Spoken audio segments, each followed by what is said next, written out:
kú dédé àsìkò yìí ẹ sì kú bójú ọjọ́ ti rí lọ́ọ̀dẹ̀ ti yín. Ìròyìn ló ń dé sí ti ìgbọ̀yìn láti ìkànnì àràmúdá lónìí ọjọ́ keje oṣù karùn-ún ọdún 2024 látẹnu Olúwaṣèyí Ṣóhùnmí. Alákòóso fún ọ̀rọ̀ ìṣúná lórílẹ̀‐èdè yìí Wálé Ẹdùn lọ́jọ́bọ̀ àná ló ti fìwé iye tíjọba yóò nílò fún ìgbésẹ̀ sísan owó oṣù òṣìṣẹ́ tó kéré jùlọ jíṣẹ́ fún ààrẹ Bọ́lá Tinubu. Àwọn kan tó jẹ́ ọwọ́ inú lórí bọ́rọ̀ náà ṣe lọ ni wọ́n jẹ́ kó di mímọ̀ wípé Ẹdùn fi ẹgbẹ̀rún lọ́nà ọgọ́rùn-ún àti márùn-ún owó náírà $105,000 jíṣẹ́ gẹ́gẹ́ bí owó oṣù òṣìṣẹ́ eléyìí tó kéré jùlọ.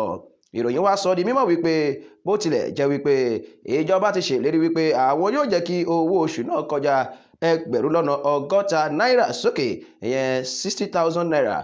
Àjọ òṣìṣẹ́ ti NLC Nigeria Labour Congress ti ní ìjọba kò ṣolóòótọ́ sọ̀rọ̀ náà lẹ́yìn tó ti mú kí àwọn fi fọ́nrán kan sórí ìkànnì X lọ́jọ́ àná wípé ìjọba kò gbé ìgbésẹ̀ gẹ́gẹ́ bí ààrẹ Tinubu ti ṣèlérí ọ̀sẹ̀ kan ló sì ti kù fẹ̀rẹ̀ yìí. Bí ẹ kò bá gbàgbé wípé àjọ NLC ló ti ṣíwájú béèrè fún ẹgbẹ̀rún lọ́nà ẹ̀ẹ́dẹ́gbẹ̀ta-dín-lẹ́gbẹ̀rún mẹ́fà $494,000 ṣùgbọ́n tí ìjọba ní òun yóò san ẹgbẹ̀rún lọ́nà ọgọ́ta náírà $60,000. Látàrí èyí ni alákòóso Ẹdùn pẹ̀lú ẹni tó jẹ́ alákòóso fún ètò àti ìgbáradì àpapọ̀ Atiku Bagudu ti fi ìwé náà jíṣẹ́ sí yàrá iṣẹ́ ti Aṣíwájú Bọ́lá Tinubu l'Àbújá. Ẹdùn ti wá ní kò sí ìbẹ̀rùbojo lórí ìgbésẹ̀ náà. Akọ̀wé sí ìjọba àpapọ̀ George Akume ti ṣí iṣẹ́ àkànṣe dike tí wọ́n fi ń ṣe àkóso ìṣẹ̀lẹ̀ omíyalé ní agbègbè Unyman nípínlẹ̀ Benue. Níbi ìṣíde náà ni Akume ti gbóríyìn ràbàdẹ̀ fún àjọ iṣẹ́ agbára ti National Hydroelectric Power Producing Areas Development Commission látàrí akitiyan rẹ̀ lórí iṣẹ́ ìdàgbàsókè ìlú láwọn agbègbè omíyalé ọ̀gbàráyà ṣọ́ọ̀bù ọ̀hún. Àkànṣe iṣẹ́ dáàkì tuntun yìí ni wọ́n ní ó jẹ́ rẹ́gí ọ̀nà àbáyọ sí àwọn ìdojúkọ eléyìí tó ń kọ àwọn agbègbè tí omíyalé àti ọ̀gbàráyà ṣọ́ọ̀bù ń bá fínra. Akume tún gbóríyìn fún àwọn ẹ̀ka iṣẹ́ ìjọba tó parapọ̀ láti mú àlá iṣẹ́ náà wá sí ìṣe. Bákan náà ni ó rọ àwọn olùgbé agbègbè Unyman láti ṣàmójútó ààbò tó péye fún iṣẹ́ náà kí ó lè máa dẹ́kun ìṣẹ̀lẹ̀ omíyalé lọ síwájú sí i.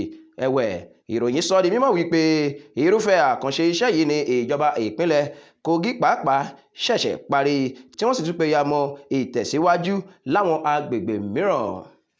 Àjọ ẹ̀ṣọ́ aṣọ́bodè ìlú lórílẹ̀‐èdè yìí Nigerian Customs Service ti ṣe lálàyé wípé ìgbésẹ̀ tí àjọ tó ń rí sí ọ̀rọ̀ ògùn lílò lórílẹ̀‐èdè yìí National Agency for Drugs Administration and Control NAFDAC gbé lórí gbígbésẹ̀ lé títa àwọn ọtí ẹlẹ́rìndòdò kan ti mú ìpalára bá owó tí ó ń wọlé sínú àpò ìṣúná ti ìjọba àpapọ̀ lórílẹ̀‐èdè yìí.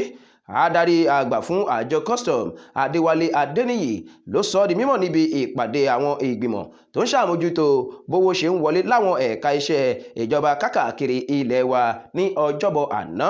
Ó ní ojúṣe àkọ́kọ́ fún àjọ custom ní pípa owó wọlé sínú àpò ìṣúná ti ìjọba.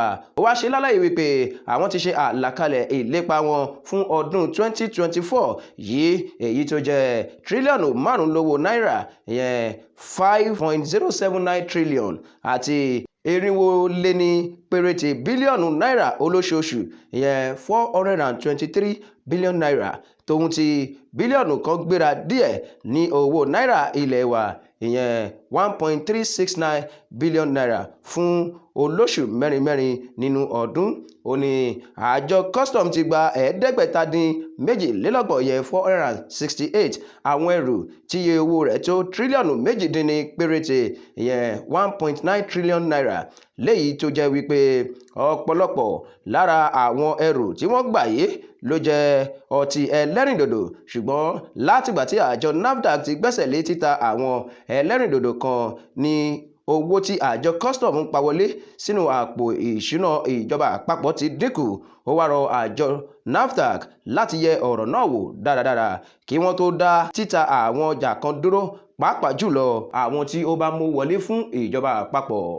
àjọ tó ń ṣàmójútó ìsọ̀rọ̀ yíra ẹni láàrin ẹ̀ka iṣẹ́ kan sí òmíràn ìyẹn Strategic Communications Interagency Policy Community lábẹ́ iléeṣẹ́ olùdámọ̀ràn lórí ààbò fún ìjọba àpapọ̀ lólùlù ilẹ̀ wa l'Àbújá lọ́jọ́bọ̀ àná ti ka àwọn àṣeyọrí rẹ̀ lọ́lọ́kan òòjọ̀kan fún ọdún tó kọjá yìí sí gbàgede. Adarí ọ̀rọ̀ ìfiléde fún ẹ̀ka iṣẹ́ ààbò Ọ̀gágun Edward Buba ló fọ̀rọ̀ ọ̀hún léde nínú ìpàdé àpapọ̀ kan. Ó ní àwọn ọmọ ogun wọ̀yá àjà pẹ̀lú àwọn agbésùmọ̀mí ní apá àríwá ilẹ̀ yìí tí wọ́n sì ṣekú pa agbésùmọ̀mí tó lé ní 9,000 ìyẹn 9,303 gẹ́gẹ́ bí wọ́n ti fi iye wọn léde, àti àwọn 7,002 ìyẹn 6,998 ni wọ́n ti rọ́wọ́ tó lọ́dún tó kọjá yìí. Bákan náà ni wọ́n ní 9,500 ìyẹn 9,562 àwọn ọmọ ẹgbẹ́ Boko Haram àti mọ̀lẹ́bí wọn ni wọ́n ti juwọ́ sílẹ̀ fún àjọ aláàbò lórílẹ̀‐èdè yìí.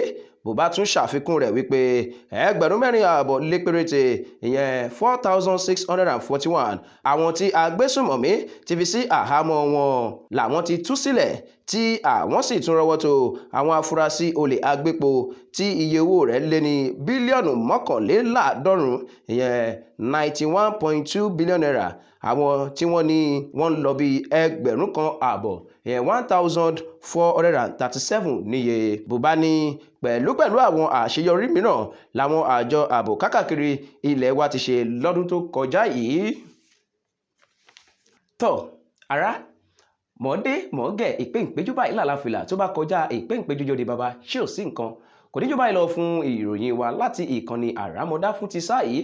Ó tún nígbà míì tẹ́ ó máa pàdé wa fún àwọn ìròyìn wa lọ́lọ́kan òjọ̀kan. Ẹ má gbàgbé pé ẹ ní àǹfààní láti máa tẹ̀lé àwọn ìkànnì wa láti máa jẹ àǹfààní àwọn ìròyìn wa lọ́lọ́kan òjọ̀kan. Bákan náà ẹ tún bá wa tẹ àwọn fọ́nrán wa ní kàmúgbádùn, ẹ bá wa pín kó kárí ilé kó kárí oko. Èmi Olúwaṣèyí Ṣóhùnmí tó ń ka ìròyìn sí létí ìgbọ́ ní sàyé lónìí ẹ kú iṣẹ́ o. Nǹkan ò ní ṣe wá, àwa láwọn máa ṣe nǹkan ara tuntun báyìí láwọn máa fojoojúmọ́ ayé wa dá. Ẹ ṣeun bẹ́ẹ̀ tí ń gbádùn wa.